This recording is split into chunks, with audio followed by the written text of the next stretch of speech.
Welcome, everyone.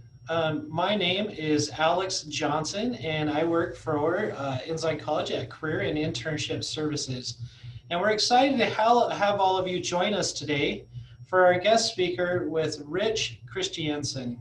Like Rich, he co-founded 51 businesses, of which 16 have become multi-million-dollar successes. His businesses have ranged from technology, import, export, SEO, lead generation, online sales, innovative products, real estate, and most recently, and I got to hear more about this, Rich, worm poop. So that's what I found. So I'd love to hear the story behind that. He's also authored the Wall Street Journal and USA Today national best-selling book, The Zigzag Principle, and co-authored Bootstrap Business. So it looks like, Rich, you've had a lot of experience, and I'll go ahead and turn the time over to you. Thank you. It's fun to see everyone's faces pop up there. I wish that we could do this in person. It's just a little, you say what you will, but Zoom isn't all face to face. And so I look forward at some point maybe being with you face to face and have a good dialogue. I did one of these in Saudi Arabia at just a very interesting university about a month and a half ago. It's the first MBA class in Saudi Arabia where they've actually had male and female together. And it ended up being one of my favorite classes ever. So the request that I'd make of you is I know, let's see, I see people spread all over, but I'm not going to be afraid to kind of call you out if I see expression. But let's try making this a little bit interactive if we could. I'm a hardcore brain damaged bootstrap entrepreneur. I've founded or co-founded a whole mess of companies. And I get a little bit frustrated when the success rate is mentioned. So not to get after Alex or anything, but everyone skips over the failure rate. I founded now 52, guys, 52. That's 52. Do the math. That's a lot of businesses to create. And I've had some really good wins along the way. I've actually had 17 now that have become multi-million-dollar businesses, and each was started with $5,000. But actually, the more interesting number is the number of failures, because I've had 19 fail. That means I've had more failures than I've had successes. And I think that we tend to shy away from our failures, but I've got to the point I'm very proud of my failures. I love to fail. I just like to do it very efficiently. And that's become one of my major mantras in life is fail, but just fail very efficiently.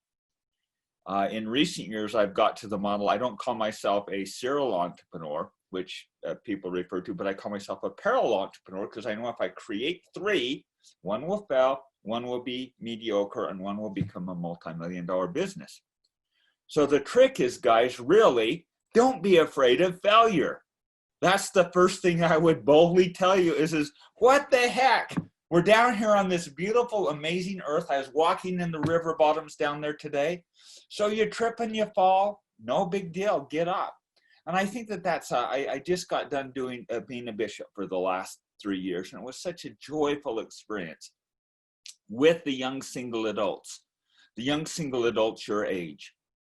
And it got to the point as you kids would come in to me and very sullen and down and maybe even made a mistake or two, I would celebrate even the mistake. We came to this earth for the explicit purpose of to get experiences and to learn the good from the evil and the light from the dark and the hard from the joyful. And God intended us to have joy. He intended us to be happy, but along the way, that means that we're probably going to make a few mistakes. So the first thing I really wanted to highlight today is don't be afraid of failure. Whether it's in business or getting a stinking F, for crying out loud. I went to BYU, and I'm not even going to tell you what grade I graduated. I was electrical engineer, and I barely edged above a 3.0. Guess what? All those stinking straight A students work for me now. So I tell my sons this. And now I'm probably going to never be invited back, but that's okay. That's good. Actually, I will get invited back. A students become professors. B students become millionaires or multimillionaires. C students work for the government, so get Bs. Have a good rounded life balance and get breadth of experience, and don't be afraid to get out there and get a little bit messy. I'd mentioned to Alex that earlier this week, I really hate this because I feel like I'm talking just into dead raw spring.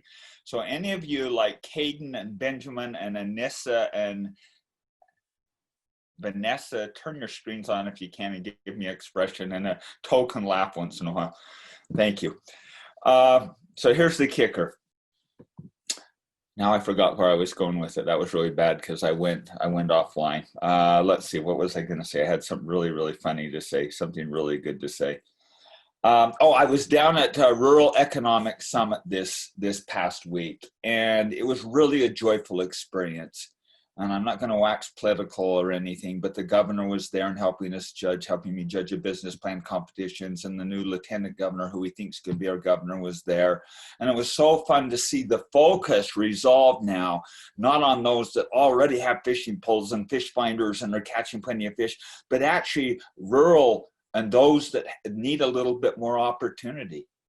And I'll tell you, there's a lot of effort and a lot of opportunity when we get into value creation. One of the speeches given, I had the opportunity to introduce an amazing woman named Corinne Clark. I don't know if any of you know that name. Can anyone raise their hand if you even know who that name is?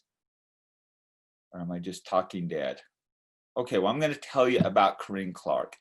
Corinne Clark's a woman who I initially met at Novell. She was an executive at Novell, and she's went on to run actually 2 Inc. 100 companies, the CEO.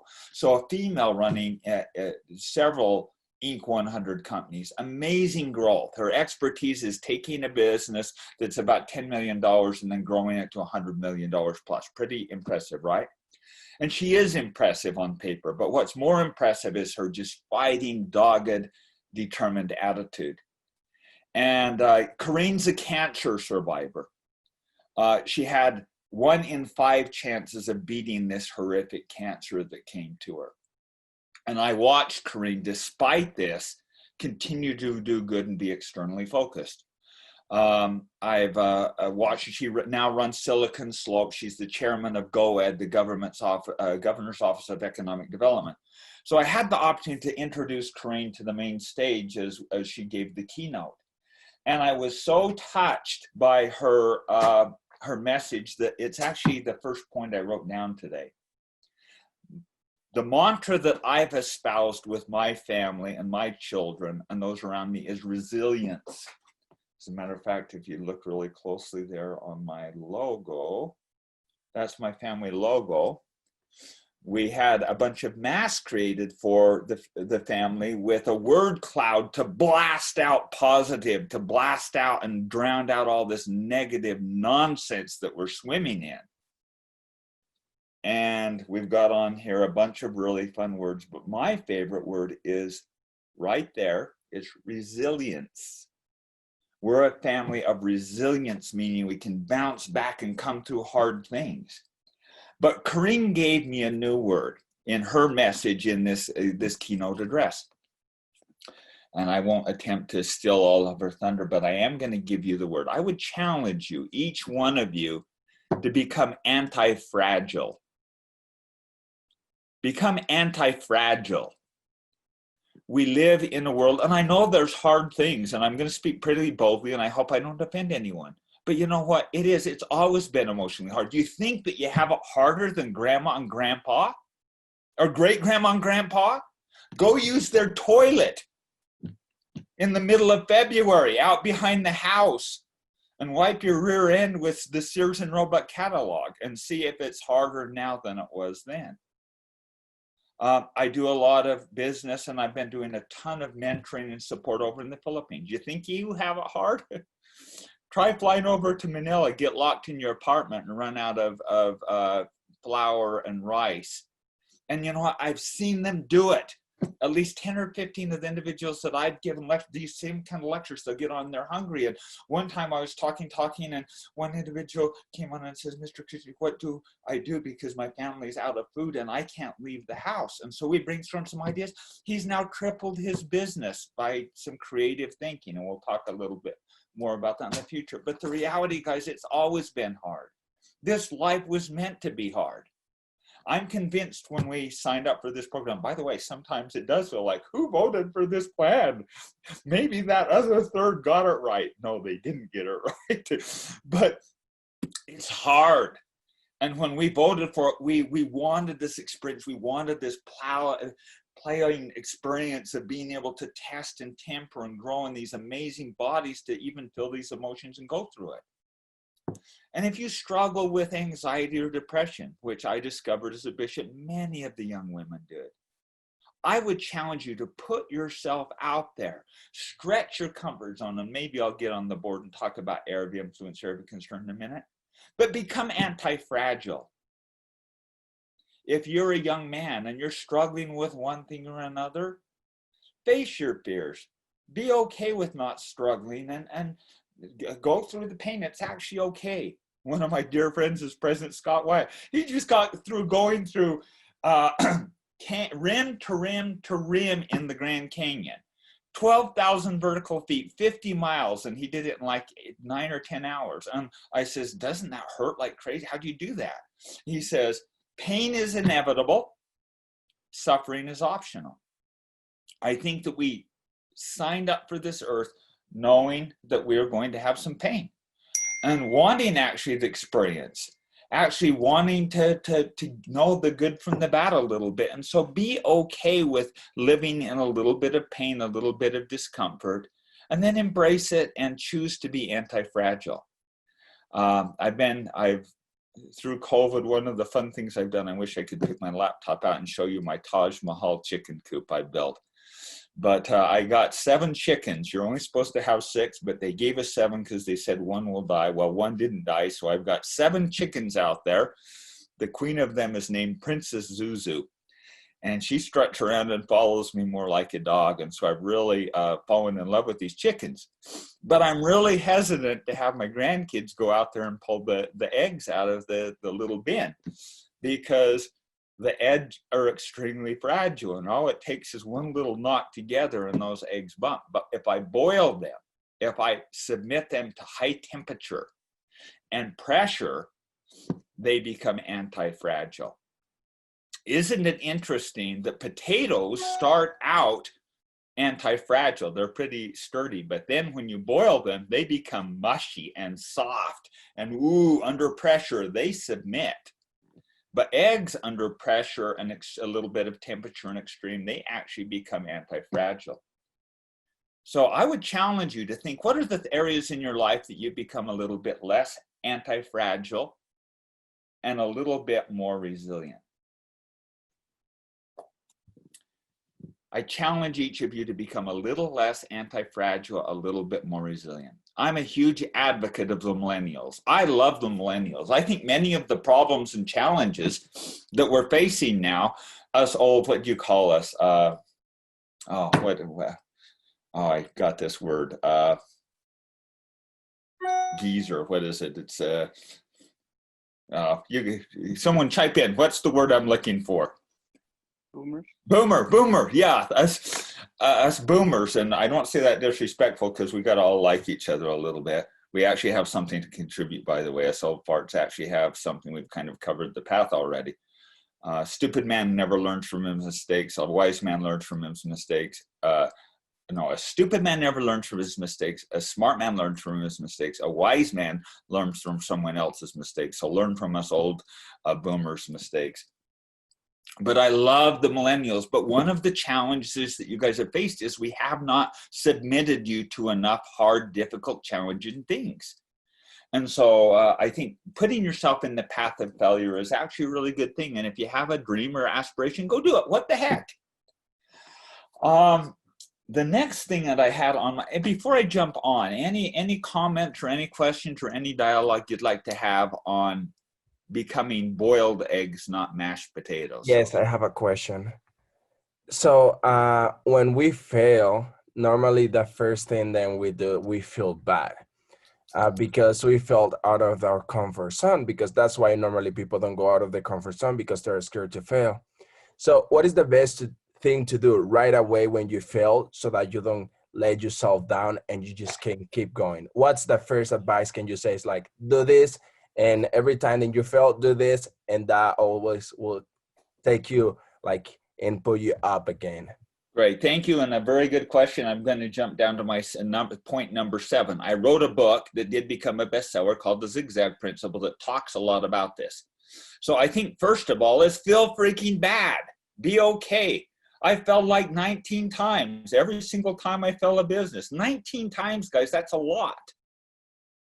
My first 8 attempts at business. Now, I was in the corporate world and I'd had some big wins, but when I left the corporate world, could I tell my personal story maybe a little bit? You know, I'm gonna tell you the things, and then I'm gonna tell a little bit of my personal story, how I came to that, okay? But the first thing is it's okay to feel the emotion. Don't go hide the emotion. We need to face our emotions. We need to head into it. I used to tell my young men and young women suffering with anxiety and depression, whatever makes you anxious and depressed, if you're afraid of crowds, the thing to do is actually to face your fear. I call it living your life fierce with reality. Actually, I pulled that from Parker Palmer. But I love the notion of head straight on to whatever causes you fear. And if you have an emotion, I hate it. Every time I felt my business, I hate it. I hate it so bad because I can't stand to lose. So feel the emotion. Then lick your wounds, dust yourself off, and get on with it. The big trick is don't do things you're not prepared to lose. So I don't encourage most people to go out and start a business and rack up their credit cards and go in bankrupt, because I'm really good at this. I'm the best at the US, in the whole US, I'm the best at doing this. And I only succeed 1 out of 3 times. So it's really important anytime you put yourself in failure's path to guardrail it. I have this beautiful cabin that goes up this crazy, windy, tight road. And there's one corner called Dead Man's Curve, because indeed, 6 or 7 people have slipped off that ledge and died. So they finally widen the road and put guardrails on it. So the critical things in your life, put guardrails up, and then embrace and be okay with failure. One of my, and I know at BYU and that this is a little bit of a bad name, but I love this man. It's Roger Reed. He was the most winningest coach in the history of BYU, and he got kind of fired from BYU because he said some kind of inappropriate stuff. And I went over to Roger that night and gave him a big hug, and he gave me a hug. We shared a few tears, and then he looked at me and he said, well, at least now I'll know how funny my jokes really are. And I laughed, we laughed and laughed, and I've come to that so frequently now of failures in some ways are really good. When I get into a string of successes, I get a little bit nervous because everybody starts saying, oh, everything smells so nice. I'm even, just everything's perfect. And they start laughing at all my jokes. But when I have a failure or two, all of the insurance agents go into the weeds. All the people coming by asking, they go and hide, and I get to find out who my real friends are and real true friends are. I think one of the powerful, amazing things of actualizing your real self, who you truly, really are, is the people who really love you and really align with you are going to love you even more. So don't ever suppress the true nature of what God intended you to be. If you're at who's the jocks? Do we have any jocks, big athletic guys or girls here? Be a jock. If you're a nerd, be a nerd. Don't try being a jock. If you're a ballerina, dance. Dance. If you're an entrepreneur, be an entrepreneur. But whatever God put you on the earth to do, the big risk is to not do it. So live life full throttle, full vibrato. When we get to the other side, it's not going to be, oh man, I wish I would have played it a little bit calmer and a little bit safer. It was, man, I wish I would have tried more spicy kimchi. Or, man, that roller coaster, I'd remember that bump, and oh man, I almost fell off the edge there. I'm convinced that that's how we're going to view it when we get to the other side. You're never going to regret not going and living life your fullest and doing what God intended you. The big risk is to not live fully. It's not living softly. So I think that being said, it is really important when you're going to embrace some risk. And I'm not saying just go find risk, but intelligently follow the Spirit. It'll tell you, your promptings will tell you what to do. It's your jumbled up mind that gets all in the way. So when you feel the promptings of what you need to do, then do put some guardrails down. I typically guardrail all of my business ventures with 4 things. First of all is, how much money am I willing to risk? Second of all is, how long, and that's actually the most important guardrail, how long will I go at this? And if I don't get it by that time frame, I call it a failure. The third is quantity of time. And the most important of all things for me is my relationship capital. So not overexposing relationship capital that's deeply important to me. I hear you have the vice president of MarketStar coming on today. Well, my mentor, Alan Hall, was the founder of MarketStar. As a matter of fact, I heard about the concept of MarketStar when I was traveling around the country with Alan some 32 years ago. And guaranteed, all these principles I've just talked about, every one of them were in play. It was following the Spirit, guardrailing it, and how Alan did it was right down the tube with what I just talked about. So, guys, I think living fully, living your dream, and not playing small, but doing it in a way that doesn't expose yourself to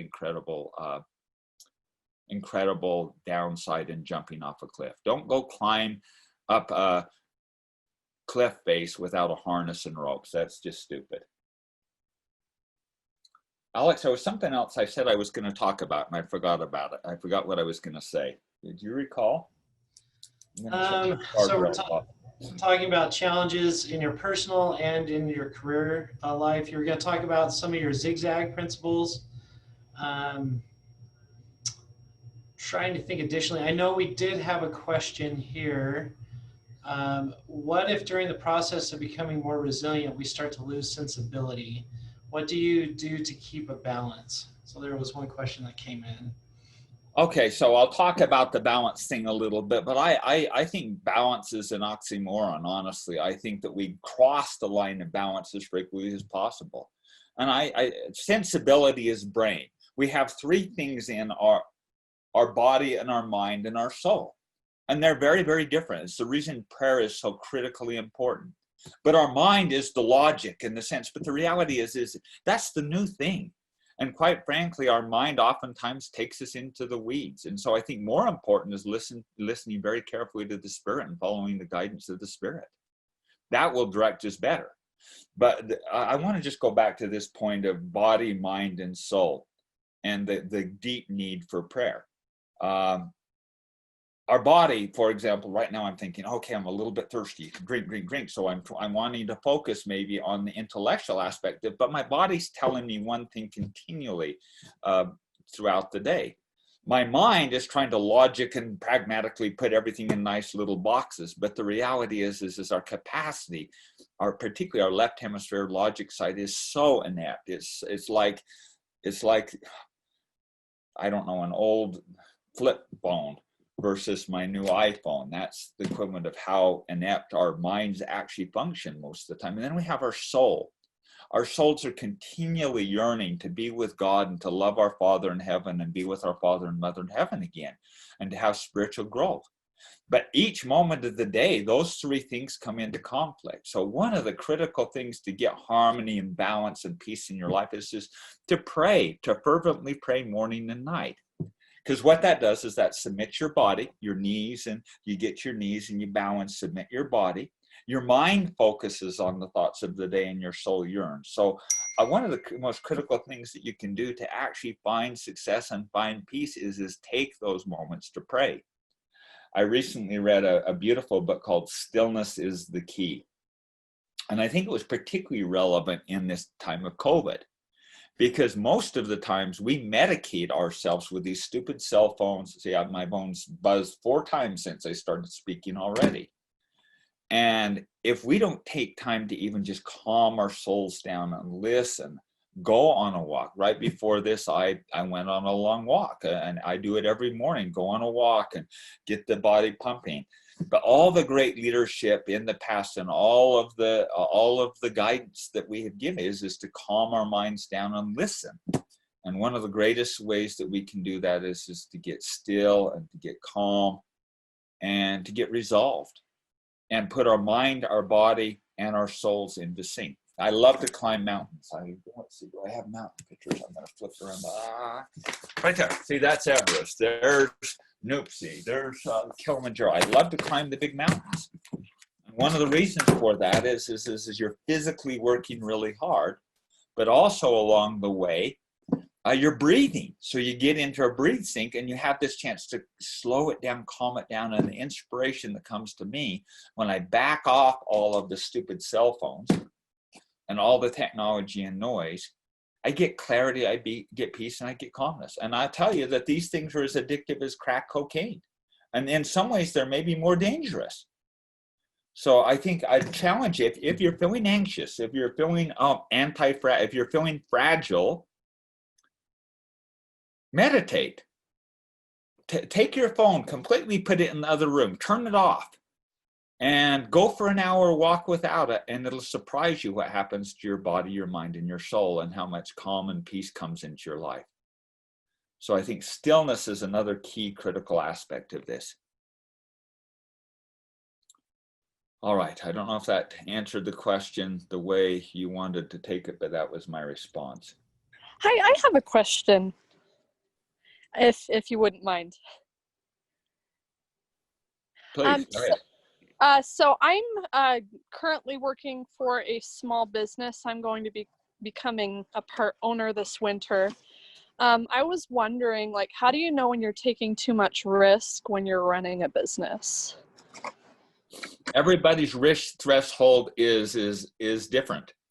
And I think you have to ask yourself, can I live, if this doesn't go well, can I live with the outcome?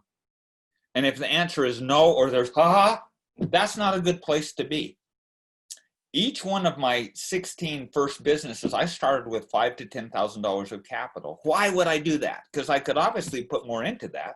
The reason for that is first of all, it's comfortable. Second of all, it causes me to get to a really quick failure point if I can't hit viability. So think of the modality difference between success and failure. If I lose this, I'm going bankrupt and I won't have a place to live. That's a very different, that's frozen in fear mode. That's not a good place to be. But if I come at, okay, even most of you, okay, $1,000, do you want to? No, I don't want to lose that, but could I? Okay, I can live with that. So that's hungry energy rather than panicky energy. So I think putting guardrails in place that are non-compromisable. I actually, in my life, and I write about this in Zigzag Principle, a second set of guardrails of the non-compromisable things that I won't do. I won't sign personal guarantees unless I'm 50% owner. I don't do multi-level marketing. I won't participate in anything that's even close to porn or drugs or anything like that, even though tons of money could be made there. I'll never mortgage my home again. So I've got this second set of guardrails that I have an intervention network, if I even get close to that they call and stop me. So this concept of setting guardrails and getting comfortable with the risk. A good amount of risk is, could I live with it if it doesn't go well? And then once it does, it's like, yeah, I'm all in and go for it, heck, like crazy. The young man that asked me, I'm going to try reading your name right, and forgive me if I misspeak this, but Ravik had asked a question a minute ago about being okay with failure. If you're in that mode, the worst thing that's going to happen, and quite frankly, I think it's the hardest, it's the social stigma of, I fell, all my friends will not like me. Or I'll look like a buffoon. My first 8 attempts were failures, guys. When I went into business myself, my first 8, that's 8.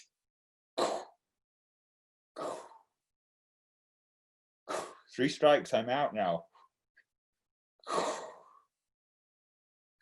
Now it's just getting awkward. 6.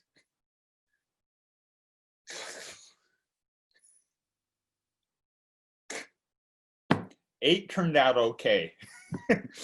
I've got a pretty good life. Failures, okay, it's part of the game.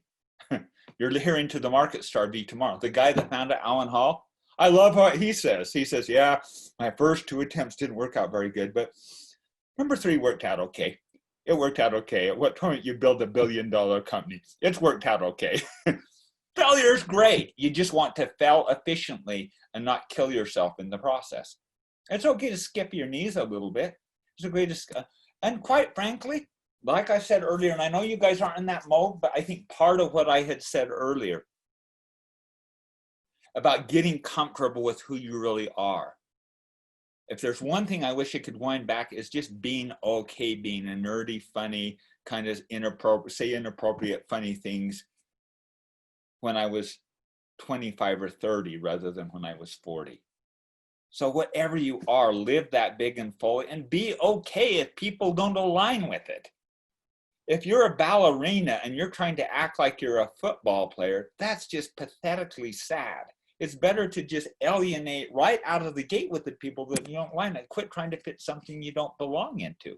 Doesn't mean you can't be friendly, but you don't necessarily have to be friends. It's okay to actually fit with where you really, really fit and fill the role that you really fit. Failure is great. The issue, I think, is loneliness.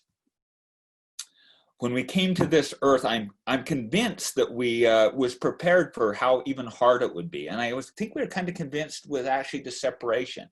What we weren't prepared for, I believe, is how lonely and how the retraction of love from our Father and Mother in heaven would feel. I think we weren't prepared for that void between our Father and Mother in heaven. And that loneliness that most people feel with. And I think it's actually okay.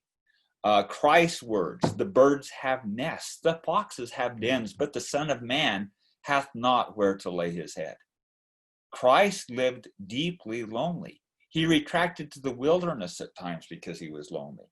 Being a leader and doing anything of impact oftentimes means loneliness. And so being okay, even being alone and being okay with yourself a little bit to get stability is a good thing. And you don't always have to be getting public positive affirmations. I think it was my point of my story a little bit earlier, is that sometimes it's actually okay to really know who's really with you. I call it, who's my blood brothers? Who would jump in front of a car for me? Could I call at 3 o'clock in the morning? Versus who shows up when I'm buying free pizza. They're very different people in my life, and it's probably worth knowing who you could call at 3 o'clock in the morning in the crisis and they'd come without questions, versus who's only going to show up if you buy them pizza. And it's probably worth knowing that. As hard as it is to ask that question, it's probably pretty important that you know who those people are in your life. Okay, that was the long way around to that. That's great advice. Thank you. All right. Hi. There's multiple places that I can go here. And let's see. We can talk about what I call the value equation, how you can most significantly impact. We can talk a little bit what some of the incredible opportunities are. So many people are living so scarce right now. We could talk about the amazing opportunities out there to succeed right now and getting out of this fear mindset rather than faith. Those are another. Or 3, I could tell you my personal story. I'll let you guys decide. So what are we doing? What are we doing here? It looks like option 3, Rich. All right. I grew up in a very interesting environment. I grew up in Beaver, Utah. There was 1,000 of us if you counted all the cows. I was the oldest of 4 sons. My father was completely blind.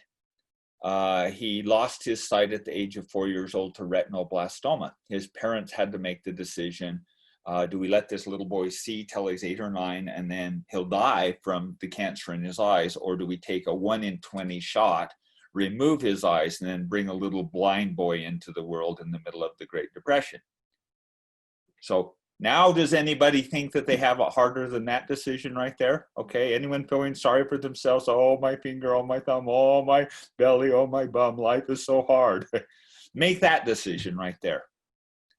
So I grew up with a brilliant father. He was blind, had an eidetic memory, went to BYU, became the student body president, got his law degree, passed the bar, and lived an amazing, fruitful life. He never thought that he would get married, because who's going to marry a blind man?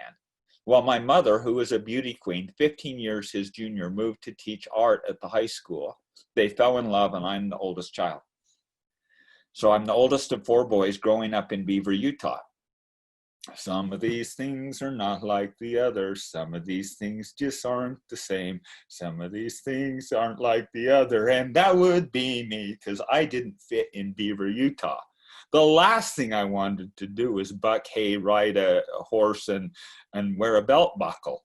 I was a nerdy, weird little kid. I wanted to create. I couldn't help myself. I was always melting wax down, putting in candles and trying to sell it. I was trying to sell worms, and I was like just a royal grade A raging little nerd growing up in Beaver, Utah, rural Beaver, Utah. And I loved the experience, but I actually never fit. And it was a crazy growing up, actually. I was the only one in my graduating class that a boy that didn't drink and chew.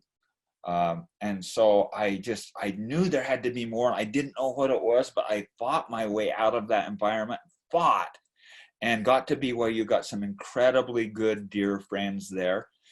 And shortly into my career, well, I went down, and my beautiful, amazing wife fought like crazy to get her, got married. Got married, had a Dodge Colt that had been totaled 3 times, had a cracked head, saved $500, and our weekly food budget when we got married was $15 a week. I joked we lived on potatoes and love. And boy, I was buying all of our clothes at Deseret Industries, and man, I was just fighting with all I would. I was pulling like C pluses out of the engineering school and just barely hanging on. My first real incredible break came when I got a job as just kind of a lowly engineering technologist at this company called Metline. It was a new startup company.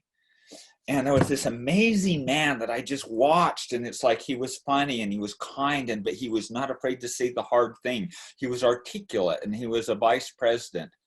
And his name was Alan Hall. So I followed Alan and just watched what he did. And the one thing coming out of that environment is, boy, I worked harder than everyone. So I was like typically the first one in and the last to leave. And one night I was leaving work, and I was the last one there. And I noticed, hey, there's this major presentation tomorrow from this guy named Ray Norda. I don't know if anyone even recognizes that name. And they were trying to get a couple of $1 million to actually fund the company in the next phase.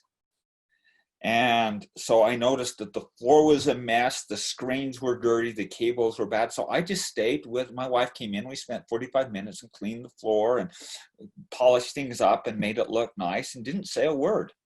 The next day, Ray Norda came in, and he ended up funding the company. And this guy named Alan Hall had figured out, I never said anything, but he'd figured out that I was the one that had cleaned stuff up. So Alan ended up assigning me to go travel around the US with him to set up technology and set up his demos that he was doing in New York and New Orleans and Atlanta and all over. And so I became kind of his technical guy. And we'd room together, and so we started really, really talking. And he discovered that Rich actually is probably better at presenting, although I was good at engineering technologist. I could actually say some funny things and people listen. So bit by bit, he let me start presenting a little bit. And before long, I was actually director of the whole technical support department. And Alan kept talking about this concept, if the company felt that he was going to do, called temp reps. And the company indeed ended up going bankrupt. And Alan went and founded Temp Reps, and that's who your presenter is going to be. He worked for Alan Hall, and temp reps became market star. So for 30 years, 32 years now, Alan Hall has been one of my primary mentors in life. Alan's now a regent and one of the most fine, amazing men that there was. So the thing I want to teach at this point is the critical nature of relationship capital. There's a formula that I love to teach, and I wish I could draw this up. Let's see, I'm not going to be able to do that, but so I'll just say it. Everybody write this out. There's one thing that you can get out of the presentation. This is it. This is intellectual capital. In other words, getting smart and studying. Intellectual capital plus is the service that you do. So intellectual capital, get smart, use the plus to serve the people in your life. Relationship capital is the key people of influence in your life. If you do that in the form of a business equal sign, it always equals money. Most people spend a ton of time on just getting smart, but fail to particularly in college, focus on relationship capital. And I'll say actually that the relationship capital is the most important part of the equation. The relationship capital is what opens all the doors, and now you get real deal flow and you get things done. Good done, good enacted done. In the case of Alan Hall now, for 32 years, Alan has been one of my major mentors and opened doors that I never dreamed of. I've ran Mitsubishi Electric's PC division here in the US. I ran the second largest web company in the world, and now I'm a prolific entrepreneur, best-selling author, all from Beaver, Utah. And it wasn't without bumps and bruises, and I won't go into all the details of them, but when I did quit the corporate world, I blew my Achilles tendon out 2 weeks into that and spent 9 months in bed, blew it twice. So life has all these bumps and bruises, but 9/10 of it, guys, is just keeping rumbling and keep getting up. There's this just really kind, amazing man named McKay. I forget his last name. He was former chairman of the board at SUU where I'm at, and I was over in Europe with him last year. He had tragically passed this last month, but 1 year ago we were over there, and it's like, how did you do all these amazing things? You were a senator, you had all these religious leadership opportunities, you were the attorney that represented Whammo, or a Frisbee disc. I mean, his chairman of the board, just a storied career and life, and so pleasant. And he just smiled at me and says, you just keep showing up, Rich. You just keep showing up. And I think that there's some great wisdom in that statement, in learning, being a wise man learning from Bryce, and maybe even a smart man a little bit from me. Number one, always focus on relationship capital. And the good people in your life, always ask yourself, and I wrote this down because it's the first thing I teach my children from the time they can talk. Ask, how can I contribute? How can I contribute? Don't walk in and say, what can I take? But how can I contribute? My break in life. I'm a multimillionaire, national best-selling author, I've got the life, I've got the best life of anyone in the world I know. How did it happen? It all started by me pushing a broom and cleaning the screen. If you ask yourself, how can I contribute? What can I do that will have positive impact and serve the good people in your life? It will blow you away the doors that will open for you. That's point number one. Always ask, how can I contribute? Point number two, keep showing up. I hope I'm not offending any here, but I'll tell you what, I'll take a good, scrappy, hardworking B student 10-1, a fighter, a street fighter, over a straight A, brilliant rocket science that's just academic every single day of the year. So be a street fighter and be resilient, and don't be afraid to just really fight it out and keep going after it. And not that it's not great to be really, really smart, because if you are, be more of that. My little brother's brilliant IQ, but he's also a street fighter. So those two pieces of advice, relationship capital, give. Always give relationship capital, and find and identify those key critical influencers in your life and take the opportunity to serve them. And then just keep showing up, and it will be shocking to you the doors that will open in your life. If you go to this career fair, I understand you have a career fair at the end of this week, right? On Thursday. Okay, there's two conversations. I'm the employer. I'm sitting there. There's two conversations that can take place. Number one, what's your benefits? How much is the salary? What are the work hours? Tell me how long until I vest in stock. That's one conversation. That's using a big, fat, juicy minus sign. And guess what? We're out of there. Here's a second conversation. I was doing a little bit of research on your company. I'm totally fascinated with you attempting to catch the medical device market. I know this individual that's really good at that up in Salt Lake. And as I've thought about that, I think maybe one thing you could do to capture that market. Have you considered putting them so it has, I'm making this stuff up if you can't figure out, nanoparticles on it to make it so it's antibacterial? And you could segment the market by doing this. And I saw online that there was an article written that you guys were having this problem. I actually think I could contribute there. Who am I hiring? I don't care what the economy is. There's always places for people like that in my life. And I know that we're getting a little short on time here, but there's one other thing I really feel prompted that I would like to hit on, and that's this: living in scarcity versus living in abundance. Guys, never have we lived at a time with more abundance, despite this crazy COVID. I read a very interesting book that was just a terrible book this summer. It was called One Summer. But it was very exhilarating to me because it highlighted, it went through the Spanish influenza flu. It was more people dying of that by far than here. If this is the worst we have to handle, let's just be responsible, put our masks on, go forward, and we'll get through this. But 100 years ago in this summer, it was more dorked up and more messed up than it is now by far. Coolidge, the president prior to Hoover, was so corrupt that they almost bankrupt the nation.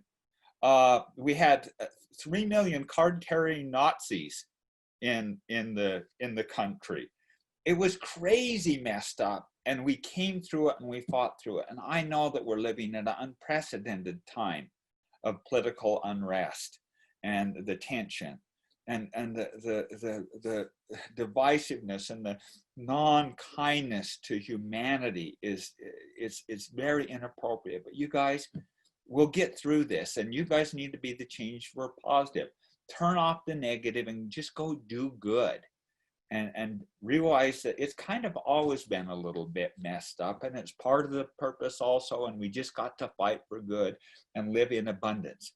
I've quit creating companies, but I can't go a day without looking out there and seeing amazing business opportunities. Most of my big successes came in down economies, not up economies.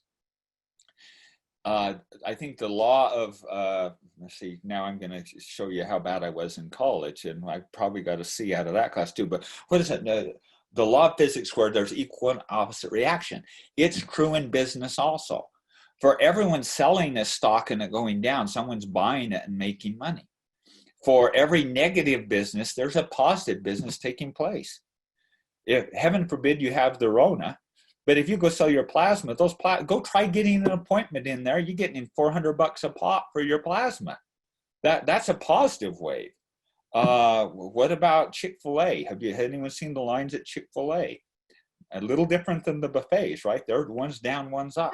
So all you have to do is look at the negative trend and see where can I contribute? Ask that question, where can I contribute?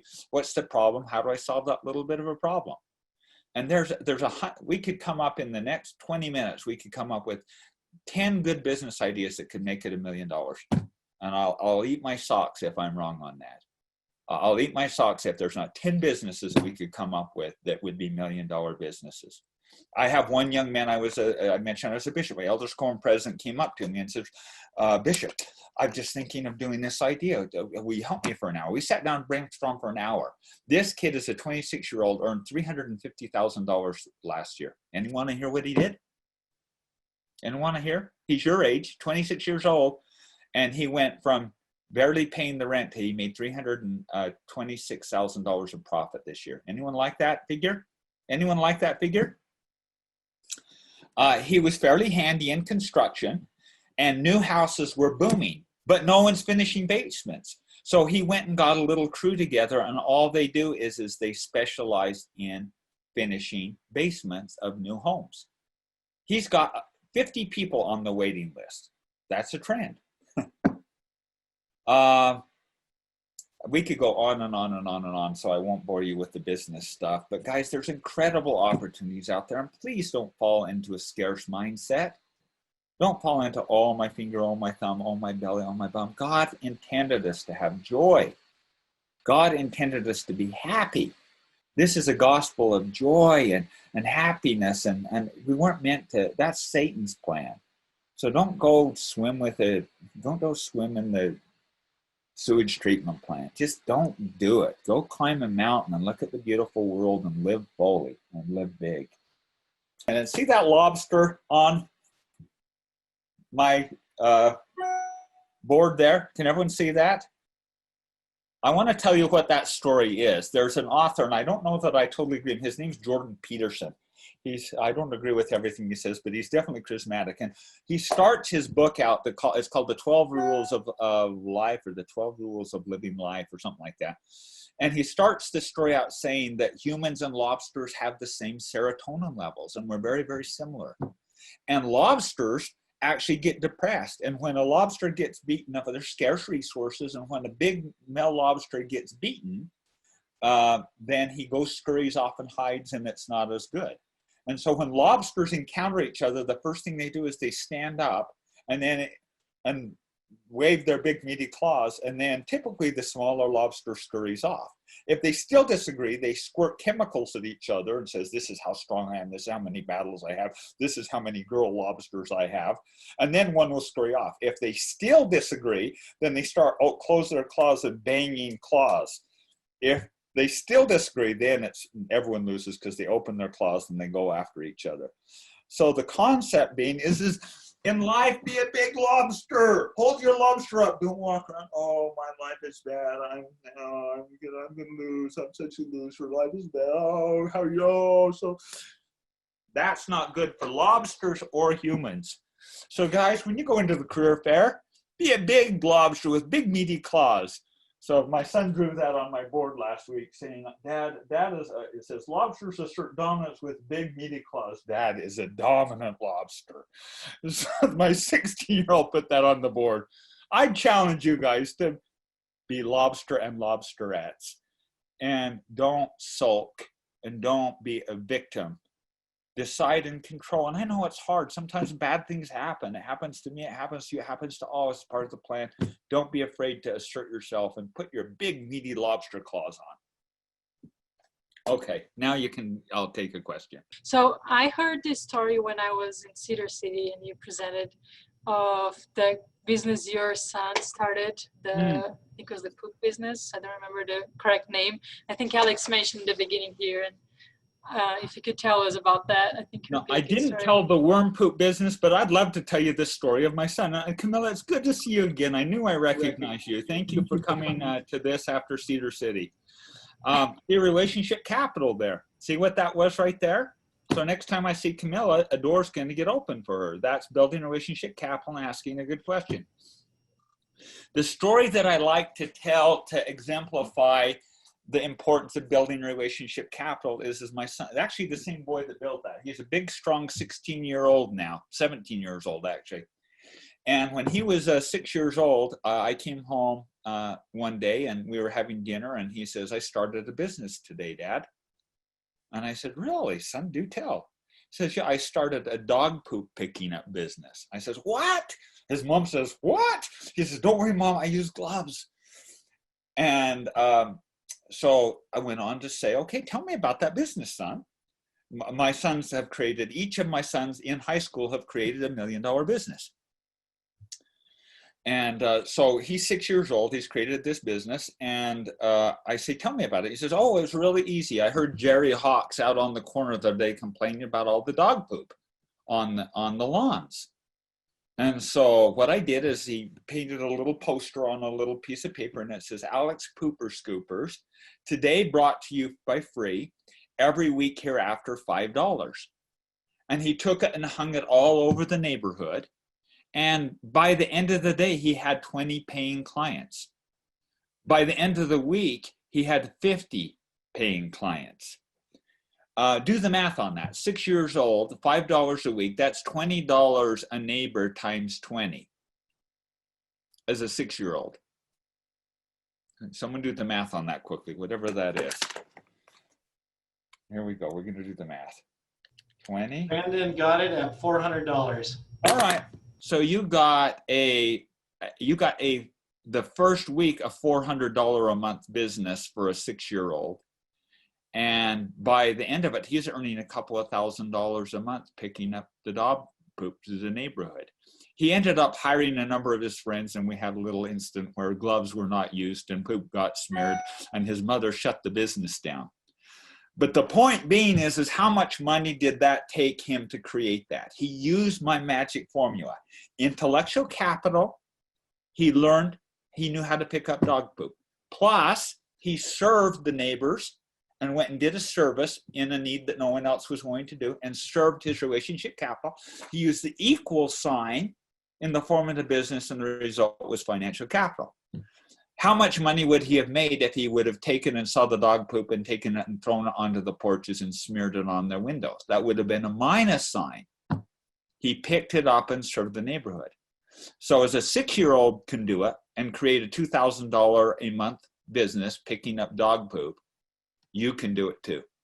You just got to look for the dog poops and be willing to pick it up. Because most people aren't willing to, but I am.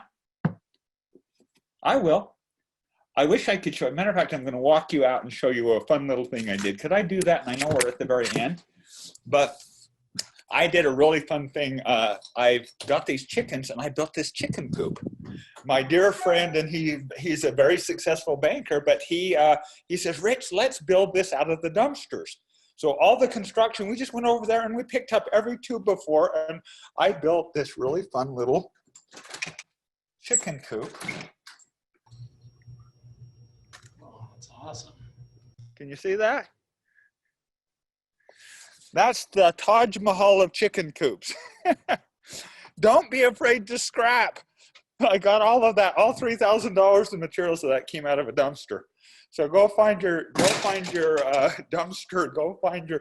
I mean, there's a business right there. They're throwing 2x4s away like crazy in all these building sites. There's businesses everywhere, you guys. You just got to look for it if you're oriented. But the main thing that if you're not business oriented is ask how I can contribute. You'll never go wrong. God bless you. I bear my testimony in the Savior Jesus Christ. I love him with all my heart. And as you develop a personal relationship with him, you'll move out of scarcity. The Lord is always abundant.